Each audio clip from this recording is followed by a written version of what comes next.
Yo YouTube, c'est toujours Yannick pour smartphonephotographie.fr. Putain, la lumière elle est top. Bref, mais aujourd'hui on se retrouve pour la suite de Snapseed, le tutoriel sur Snapseed.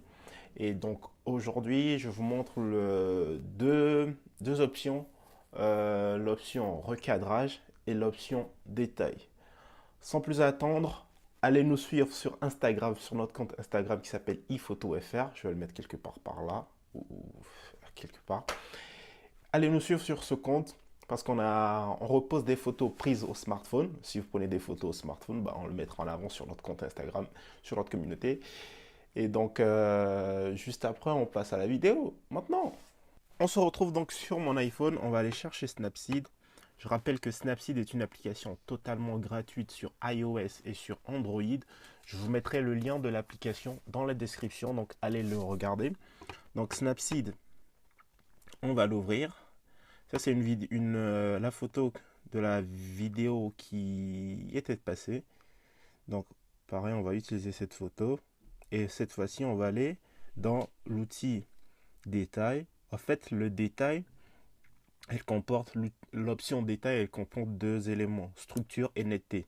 La structure va vous permettre de redonner un peu plus de structure, un peu plus de texture à votre photo. Donc là, si je pousse, vous voyez qu'on voit bien la tour Eiffel beaucoup plus structurée, des lignes sont beaucoup plus affinées.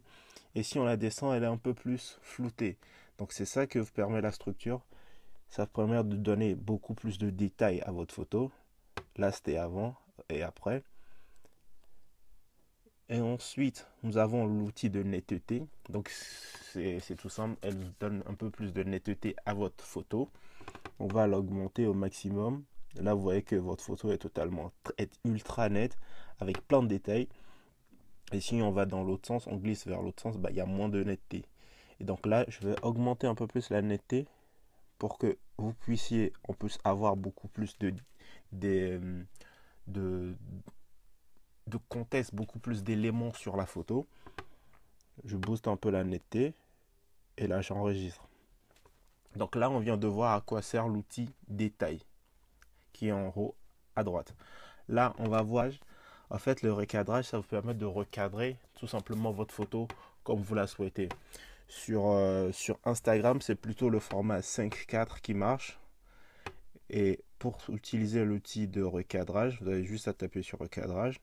Et là, je vous propose plusieurs types de recadrage, de formes de recadrage. Je ne sais pas si ça se dit forme de recadrage, mais bref, vous avez compris. Vous avez libre. Libre, ça vous permet de le recadrer comme vous le souhaitez. Vous pouvez diminuer, augmenter avec les quatre coins en utilisant les quatre coins de votre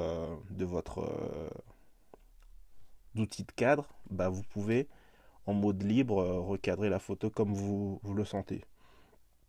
Ou sinon, vous pouvez utiliser les formats classiques comme carré, 3 demi, 4 tiers, 5 quarts, 7 cinquièmes ou le format cinéma 16 neuvième. Moi, je vais plutôt préférer le format 4 tiers dans ce cas-là, en cadrant comme ça, un peu plus comme ça, ouais, comme ça.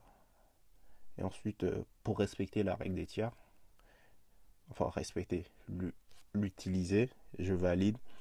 Et voilà, là je vais faire enregistrer et je vais enregistrer une copie. Donc elle garde ma photo originale, elle garde ma photo, la copie, et ensuite après je peux remodifier la copie comme je la veux. Donc on vient de voir comment utiliser donc l'outil recadrage et l'outil détail. Donc j'espère que cette vidéo vous a plu. Si vous a plu, bah, lâchez un petit pouce. Et on se retrouve dans une prochaine vidéo. Mais attendez. Avant de partir, allez sur Instagram, nous suivre sur notre compte iPhotoFR où on peut reposter vos photos prises avec un smartphone. Bon, maintenant je vous laisse. Allez, passez une bonne journée. À une prochaine. Ciao!